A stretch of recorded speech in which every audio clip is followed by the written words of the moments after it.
story about a street I've known most of my life. Southeast Hawthorne Boulevard in Portland, Oregon. If you know Portland, you know Hawthorne. The bookshops, the restaurants, the particular energy of a neighborhood that has always felt like it belongs to the people who walk it.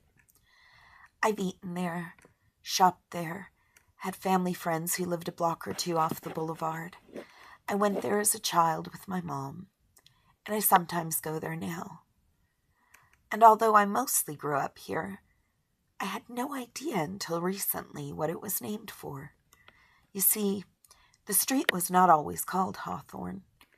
It was once called Asylum Avenue.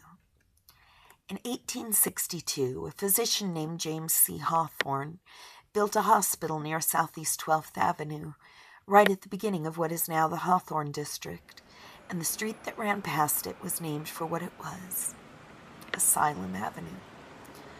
Local residents eventually protested the name, and in 1888 it was renamed Hawthorne after the founder of the institution, whose patients are buried in unmarked graves, a mile and a half away at Lone Fir Cemetery. We renamed the street. We didn't move the graves. We didn't mark them. We paved over them. And then we put coffee shops on Asylum Avenue and called it Hawthorne and forgot everything it had been before. That's what societies do, what they've always done, with the people it doesn't know what to do with. They build something to hold them, and then they build something else on top. And then they name everything after the men who did the building. I want to show you what's underneath.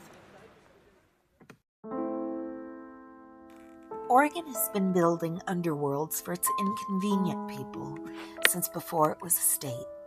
Not metaphorical underworlds, actual ones. Institutions with names that kept changing. Oregon Hospital for the Insane, Oregon State Insane Asylum, Oregon State Hospital, as if changing the names changed what happened inside.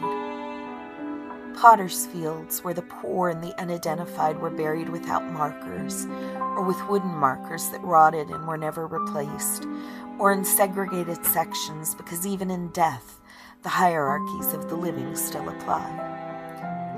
And when the graves became inconvenient, when the land was needed for something else, something more useful than the bodies of people the official record had already decided didn't matter, they were simply removed, or built over, or forgotten. I want to take you to 3 places before we get to the woman whose story connects all of them. Lone Fir Cemetery in southeast Portland is one of the city's oldest cemeteries and one of its most interesting. If you've been there, and I have many times, including on the cemetery's fabulous Halloween tours where stories of its residents are told, you know it has a particular quality. The founders are here, the prominent families, the people whose names are on the buildings, and the parks, and the streets. Their stories are told because their stories were kept. But Lone Fir holds other stories, too. 185 patients of the Oregon Hospital for the Insane, the Hawthorne Asylum, are buried here.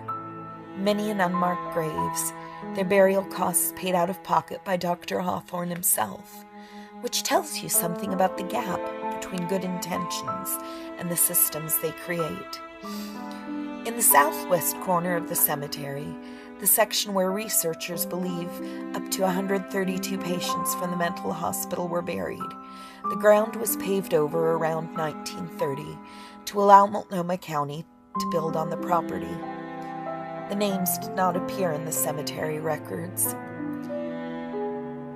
In Salem at the Oregon State Hospital, there is a memorial. Over 3,500 copper canisters of unclaimed cremains were discovered corroding in a building in 2004.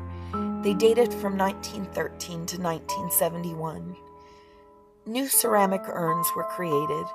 They line the wall of a columbarium, each marked with a nameplate.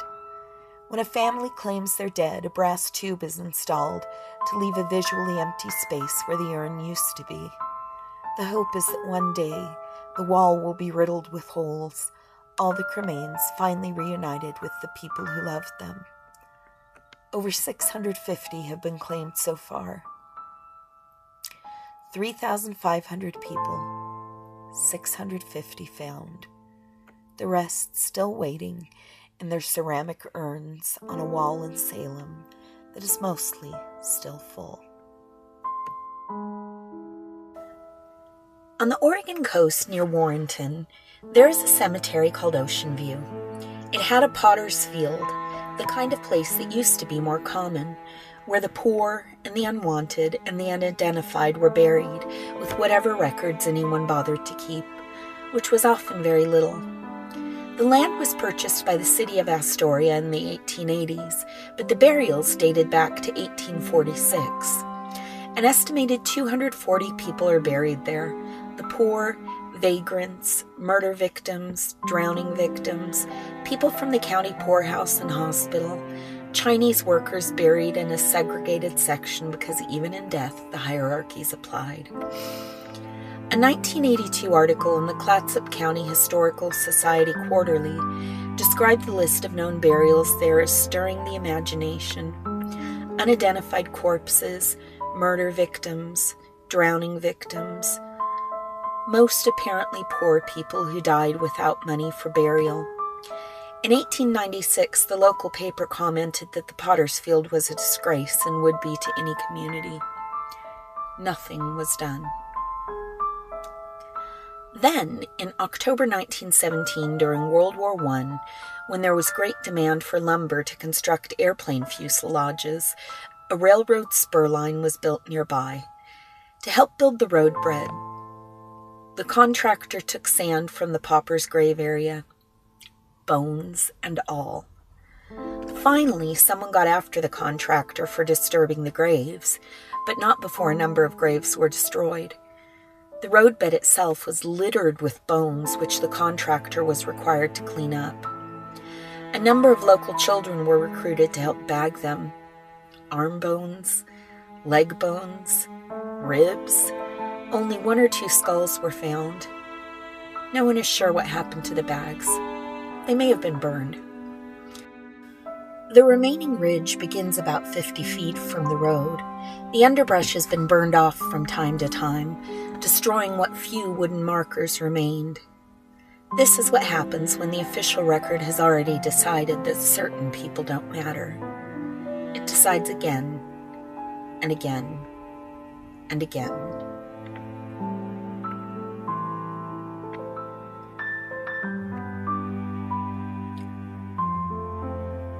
Maybe you've been to Washington Park, the Oregon Zoo, the Japanese Garden, Hoyt Arboretum, the International Rose Test Garden, which is lovely in summer. It's one of the most beloved green spaces in Portland, 3.5 million visitors a year. I've been there many times. The Multnomah County Poor Farm operated on this ground starting in 1868. A sanatorium for the poor, the infectious, the mentally ill, 160 acres of Washington Park that the county used for the people it didn't know what else to do with. It closed after scandals, intolerable conditions, lax supervision, corruption. The remaining residents were moved to a new facility in Troutdale. The land was transferred to the city in 1922. It became the Hoyt Arboretum, it became the zoo, it became the Japanese Garden. The burial sites were all but forgotten. When the zoo was built in 1959, some remains were found and moved to Lone Fir Cemetery, but not all of them. In 2008, construction workers building the Predators of the Serengeti exhibit found more. They buried them nearby. In 2013, construction workers building the Elephantlands habitat, the new home for the zoo's elephants, found more bones again. Skulls, arm bones, leg bones, a full outline of a coffin in the earth. and nearly complete skeleton. The zoo said it was treating the remains with the utmost dignity and respect. They keep finding them. Every time Portland builds something new on that beloved ground, every time they dig for a new exhibit, a new habitat, a new reason for 3.5 million people to spend a Sunday afternoon, they find someone else the official record forgot to mark. The facility in Troutdale that replaced the original Poor Farm closed in scandal. It sat abandoned for years, its former residents forgotten again, as they had been in life. The McMenamin brothers, who are famous in this area for rehabilitating historic properties, eventually bought it. They refurbished it. They tried to honor the people who had lived and died there. It's now Edgefield, a beloved hotel and music venue where people get married, drink craft beer, and listen to live music on summer evenings. Maybe you've been there too. The McMenamin brothers' effort matters. The attempt to honor what the ground held is not nothing. But the years of abandonment before that, the residents forgotten again after being forgotten in life, that is also part of the record. And the bones still being found in Washington Park every time someone builds something new, that is the ground telling us what we keep forgetting. Near Wilsonville, Oregon, there was a state hospital called Dammasch.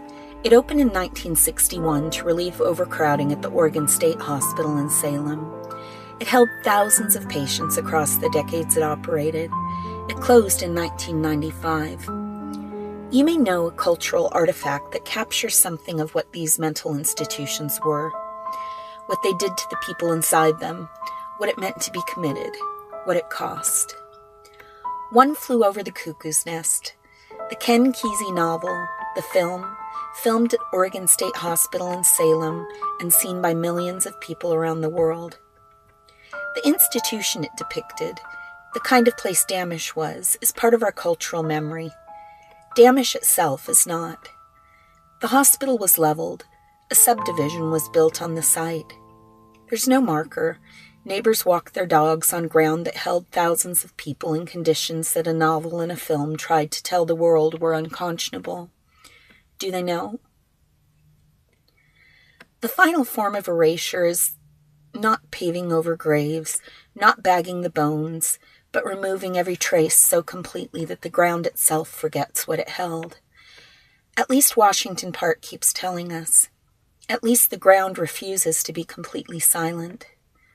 Dammasch has nothing left to say. Her name was Charity Lamb. She was born around 1818. She traveled west from North Carolina via the Oregon Trail, one of tens of thousands of people who made that crossing, and settled near Oregon City, with her husband Nathaniel and their 6 children. Nathaniel Lamb was a violent man. This was documented. His children testified to it. The defense argued it at trial. On May 13th, 1854, Charity struck Nathaniel twice in the back of the head with an axe. He died from his injuries. She was arrested. She was tried. Her lawyers argued that she was temporarily insane, that the years of violence had broken something in her, that what she did was not murder, but survival. The all-male jury rejected the argument, not necessarily because they disbelieved her. The historical record suggests some of them may have believed her entirely. They rejected the argument because accepting it would have meant acquitting her, and the idea of abused wives walking free after killing their husbands made them uneasy. Visions of abused wives wielding axes on unsuspecting husbands, that made them shudder. And so, they convicted her. At sentencing, Charity told the court, "I knew he was going to kill me." The judge replied, "The jury thinks you ought to have gone away." She said, "He told me if I went, he would find me and drop me in my tracks, and he was a mighty good shot. He once gave me a chance to go and I consented. I even gave up my baby and started. He told me to come back or he would drop me in my tracks, and I had to come back. The judge sentenced her to life in prison, the most lenient sentence the law allowed. She was the 8th person incarcerated in Oregon's prison system, and the only woman. Her children were fostered with various families. Her property and belongings were auctioned off to the highest bidders. At the prison in Portland, witnesses described seeing her wash the warden's family laundry, while convicted male prisoners seemed to escape at will from the facility. Charity remained. Where could she have gone if she had escaped? In 1862, the same year, the Oregon Hospital for the Insane moved to its permanent home on Asylum Avenue. Oregon Governor A.C. Gibbs ordered Charity transferred to the asylum, not because she was insane. The Oregon legislature had just authorized the governor to pay for the care of Oregon's insane patients. Governor Gibbs recognized this as a way to remove Charity, the only female prisoner in Oregon, from public scrutiny. That way he could say in all honesty that Oregon no longer had any female prisoners.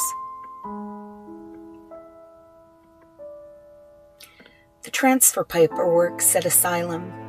The governor's calculation said convenience. Charity Lamb was committed to the Hawthorne Asylum so that a politician could make a statement about prison demographics that was technically true.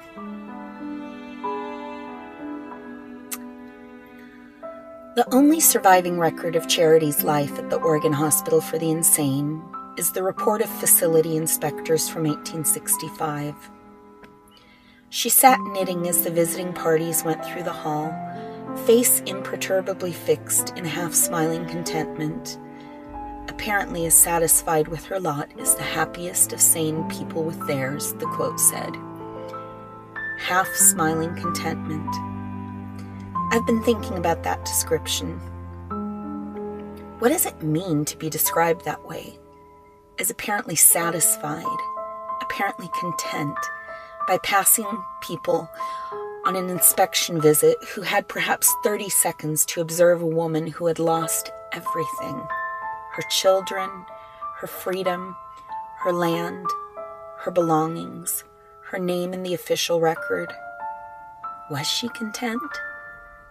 Was she performing contentment for the men with clipboards? Was she somewhere else entirely, somewhere the inspectors with their 30 seconds couldn't follow? We don't know. We can't know. We have 30 seconds of observation from 1865 and nothing else. Charity Lamb died in 1879. The cause of death was recorded as apoplexy, likely a stroke or internal hemorrhage. She most likely was buried at the southwest corner of Lone Fir Cemetery, just to the east of the Chinese railroad workers section, where researchers believe up to 132 patients from the mental hospital were buried. Her name did not appear in any cemetery records. Around 1930, the southwest corner was paved over to allow Multnomah County to begin building on the property. She came on the Oregon Trail. She survived years of documented violence. She stood in a courtroom and said, "I knew he was going to kill me." And she was told she ought to have gone away. She washed the warden's laundry. She knitted with a half smile. She died in an asylum she was sent to for the governor's convenience, and not because she was insane. She's probably under the pavement in the corner of a cemetery whose records don't show her name. That is what Oregon built for Charity Lamb.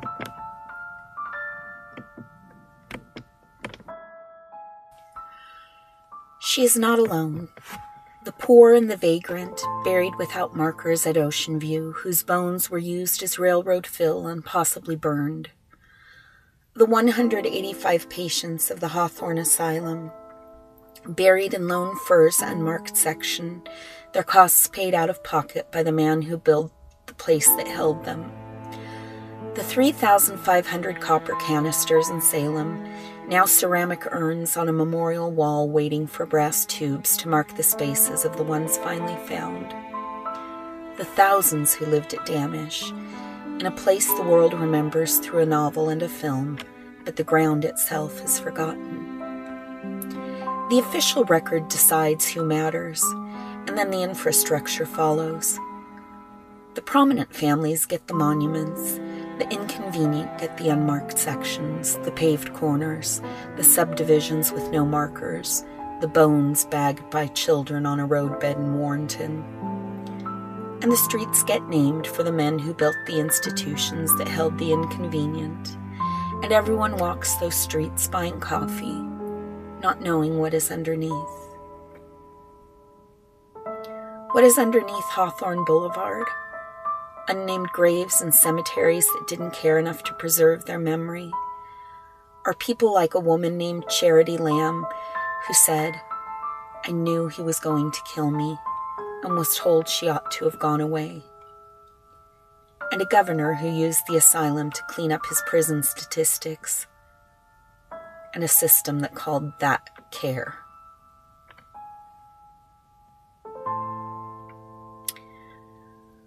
I walk Hawthorne Boulevard differently now, not with dread.